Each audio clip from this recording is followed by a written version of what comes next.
Hello, welcome back to my channel. Welcome if this is your first time here. I'm Rachel. I am anxious to get into this topic today. It's a big one, it's long, and I'm sure I'll be missing details along the way because I'm recalling the last 15 years of my life. So let's get into it. As you can tell, this video is about endometriosis and my experience with said endometriosis. It's been a long journey with a lot of unknowns and a lot of frustration along the way. And I want to set a disclaimer that I'm just sharing my experience and I'm not a medical doctor or anything like that. I'm just going to share what my experience has been and what's helped me. And maybe it will help you, and I hope that this can be a video that inspires you. If you feel like you're not being heard by your doctors, may this be a motivation for you to keep advocating for yourself. Before we dive in, I want to share the definition of what endometriosis is. Endometriosis is when that, similar to the endometrial lining, it starts to grow outside of the uterus, and it can be found in all different parts of the body. So it has actually been found in all major organs in the body, which is absolutely wild. Some of the symptoms include period pains, pains with ovulation, pain with sex, frequent urination, back pain, nausea, fatigue. The list goes on and on. So it's a very widespread and also very unique symptom experience for each person. So let us get into it. Where do we start? I started having a period, I think I was 13 or 14. I don't really remember the exact age. And my periods were pretty normal at the beginning, I would say. But as the years went on, even in my teenage years, my period got more painful. I remember having to go home from school, and I remember that I had to go on birth control because I had really bad period pains. I didn't have to go on birth control. I chose to, and it also felt like it was the only option for me. Every doctor that I saw, which was probably just my one gynecologist that my mom also went to, I said, I have painful periods, and they were like, birth control's the answer. And at that point in my life and where I lived and all the circumstances, that just sounded like, okay, they're telling me that this is the thing to do, I'll do it. I didn't question it. And I ended up staying on birth control for 10 years roughly, going on and off different ones, but I was constantly on some sort of hormonal birth control, and usually the lowest form if that was available. And I think it helped a lot with my symptoms. It kept a lot of things at bay. But once I went to college, things kind of started to shift for me. I was in a relationship, and it was the first time that I had sex, and it was excruciatingly painful. And I remember asking my mom, is this normal? What's wrong? And she was like, well, next time you're home, we'll go to the gynecologist and figure out what's going on. And I went, and they were like, everything's normal.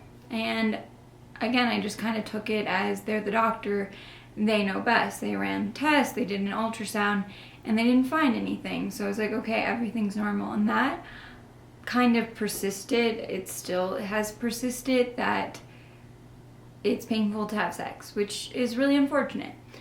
And then a couple years into that relationship, I was still in college, I started having a lot of digestive issues, and I felt sick pretty much all the time. I was always nauseous, and I just felt so uncomfortable in my body. And no matter what I ate, I felt sick.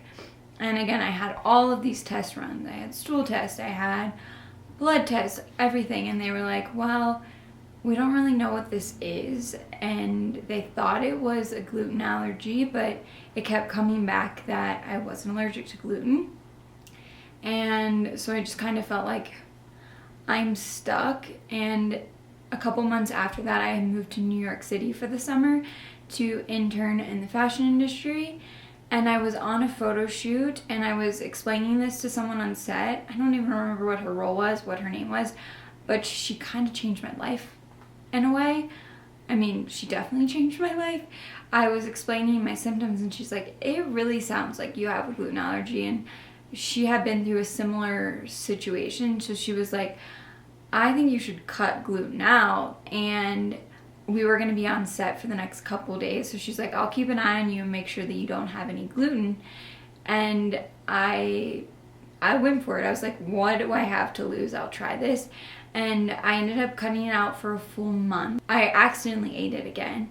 And I felt exactly how I felt every day. And so I was like, okay, there's a correlation, like cause and effect, I can see it. So I chose to cut gluten out, which has now been like a decade of not eating gluten. And that really helped with those symptoms. And it kind of kept those digestive symptoms at bay up until the past couple years. And then things kind of took a turn. Let me find my train of thought. And then fast forward, I don't know how many years, a couple years from that, I had this gut feeling that I needed to go off birth control. I was out of refills and I just did not want to take it anymore. And I do not recommend doing that. Like, you should definitely taper yourself off because it became a ripple effect of just completely screwing up my hormones. I started getting like cystic acne and I had rashes on my arms and it was really bad.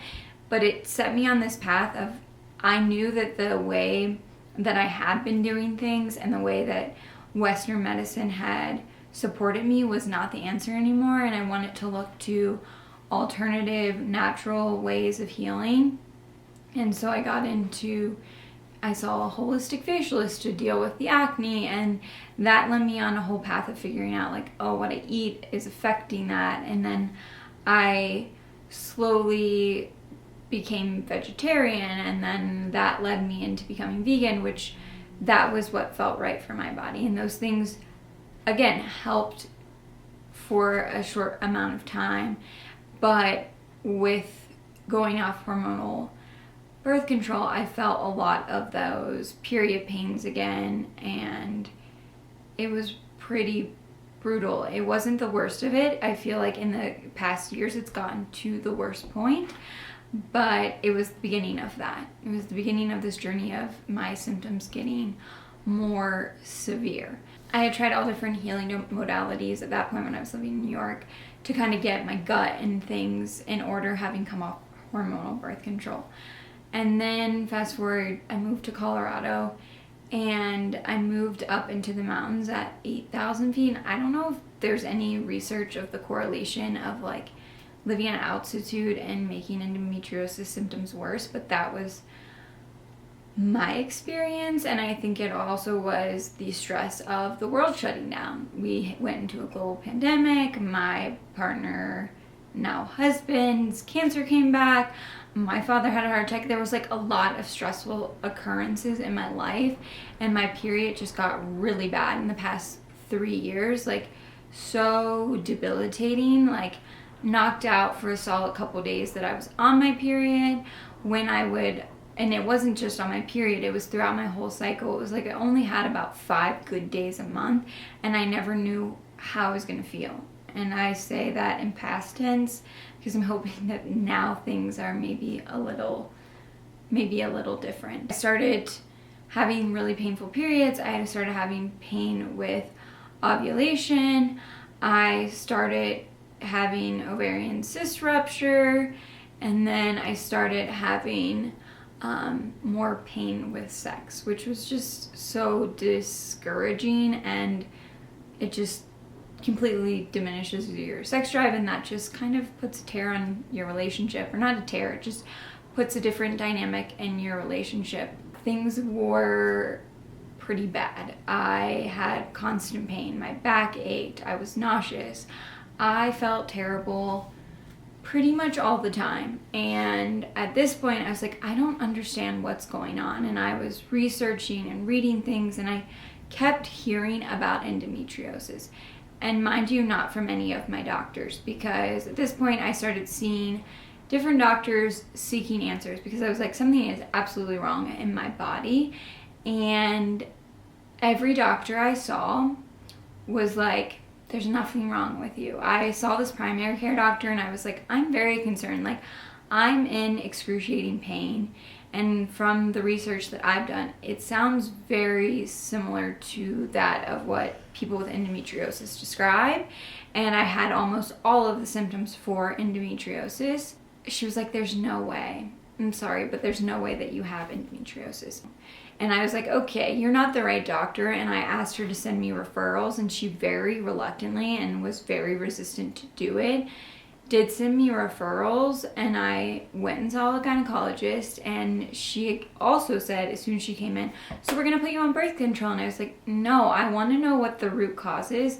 I don't want a band-aid to what's happening in my body that is making me suffer 90% of the time. I was like, I'm pretty sure it's endometriosis. And she said, well, you shouldn't do the surgery. I don't think it's that. Like, that does not work for me. And she was very resistant to me seeing a specialist. And thankfully, a couple of my friends had seen this endometriosis specialist who does excision surgery, which is the gold standard of endometriosis removal if you're going to do a surgery for endometriosis. And thankfully he doesn't need referrals for you to get an appointment with him, which is incredible and also really sad, because recently I heard him saying that 75% of his patients are self-referred because most of their doctors don't listen to them or hear them or want to send those referrals. So it's amazing that he doesn't need that. And I went and I saw him and I explained all of my symptoms, and he was like, he did a pelvic exam and he was like, I'm pretty sure you have endometriosis. And it was a very hard pill to swallow, because at that point I was pretty sure I had it through research and talking to people who had it. And it's like a catch-22. You want to finally have an answer, but you also don't want to be told that you have a disease that's incurable and also has no known cause, which is pretty hard pill to swallow. And leaving that appointment, he was like, you can go on birth control. And I said, that doesn't work for me. He's like, totally understand. I won't present that option to you again. Or you can have surgery. We can determine, that it is in fact that, because that's the only way to definitively determine if you have endometriosis is for them to go in, because it does not show up on any scans or blood tests or anything like that, which is why a lot of people don't want to mess with it. And he was like, or you can try pelvic floor therapy and see if it just helps with some of the pain. So I said, I'm going to try pelvic floor therapy first, see if that helps, and then go from there. I went to pelvic floor therapy, and I love my pelvic floor therapist, and I definitely saw some small progressions, and I went and saw her for several months, and we got to this point where there was really no progress being made. Like, my pelvic floor was so ridiculously tight and it wasn't budging. And she was like, I think at this point you might need to revisit the option of surgery. And I was also getting to this place of realizing I think I need to have surgery. So that was just a very validating experience. So I decided that I was gonna have the laparoscopic surgery to determine if I had endometriosis and then have it removed.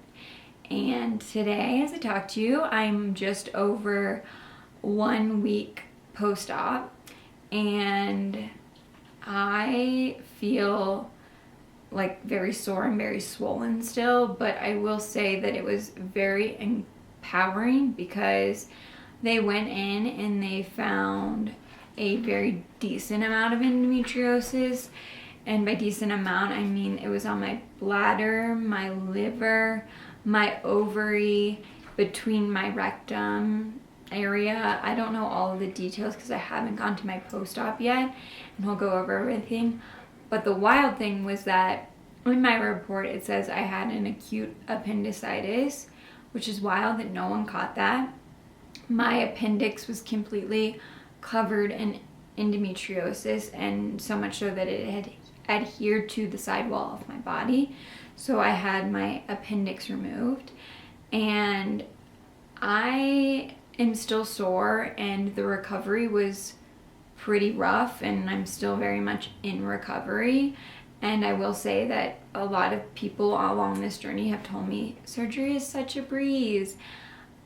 It is still very much a major surgery. They're taking things out of your body, they're scraping things. It takes time to heal if the incisions are small, if that's the breeze part, but it's still a hard surgery to recover from. It is an outpatient surgery as long as everything goes according to plan, which is great. I was back home by noon the same day of my surgery and was able to rest at home, but very much out of commission. And it's been very validating to find out that I have endometriosis. I had stage 2 endometriosis, and I find it as a great reminder that if you know something is wrong in your body, do not stop advocating for yourself. Because as I was being wheeled back into the operating room, tears running down my face, so scared. I hate hospitals, so there was many mixed emotions happening, but also feeling like, because for the last over a decade I've been told nothing's wrong with you, it's become this internalized belief now that I don't believe it, but a part of me does. And so my biggest fear was that they were going to go in and find nothing, and that I would be again told this is all in your head. And it was just so validating to hear that it wasn't, that my pain was very much real, and it feels like the greatest gift in a way to finally have answers so that I can move into this next phase of figuring out how to continue to mitigate endometriosis from growing back, because surgery is not a cure.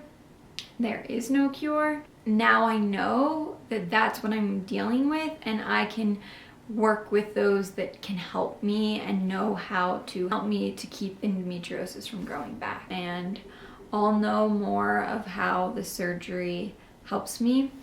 I will say that one thing that I've noticed in the over a week post-op, 2 things that have been super noticeable is I used to have to go to the bathroom all the time. Like, my bladder felt so tiny and I was constantly having to pee. And I've noticed since I've had surgery that I have gone to the bathroom way less frequent, and when I do go, I'm actually emptying my bladder, and it's not like this little amount, which that's huge. And then the other thing is that I used to have pretty loose stools like every day. I don't remember the last time I had like a great poop, and since I've gotten over the hump of like coming out of anesthesia, the first little bit you're kind of having a hard time going to the bathroom, I've had the best poops of my life, which is pretty incredible because it's only been a week. It's been a wild journey, and my takeaway for you would be, if you are suffering from any sort of pain that you feel like could be associated with endometriosis, keep asking questions and keep seeking doctors who will listen to you. I remember when I went and saw my surgeon for the first time, just being in tears, having just been seen and heard by someone, and he said, I get this nearly every day when he sees new patients, because so many women suffer with getting a diagnosis, and it takes on average 7 to 10 years for a woman to find out that she in fact has endometriosis. And that is just gut-wrenching to me, because it's a long journey and one where you can't give up. You have to keep advocating for yourself, because no one will. And the thing that really was so hard for me to like process was that every doctor that I saw that was a woman totally diminished my symptoms, and anytime I saw a male doctor, they ran all of the tests, they asked all of the questions, and it felt like this extreme confusion for me in a way of like, why are women not listening to other women and validating their experiences? Because having pain 90% of the time, having pain with sex, having digestive issues, having pain when you urinate, having shooting pains in your butthole randomly when you're doing nothing is not normal. Those symptoms are not normal, so do not ignore them. Thank you for listening to my experience, this journey that I've been on, this journey that I will continue to be on as I keep endometriosis at bay in my body and hopefully don't have to have another surgery. But I also have accepted that that might be a possibility, and I'm okay with that if it provides me relief. I think that is where I will leave you. I'm sending you so much love. Thank you for being here with me, for supporting me. If you like this video, please like it, leave a comment on what you enjoyed, and be sure to subscribe because it helps me and it helps you so you can see more of my videos. Mwah! Love you, and I will see you in the next one.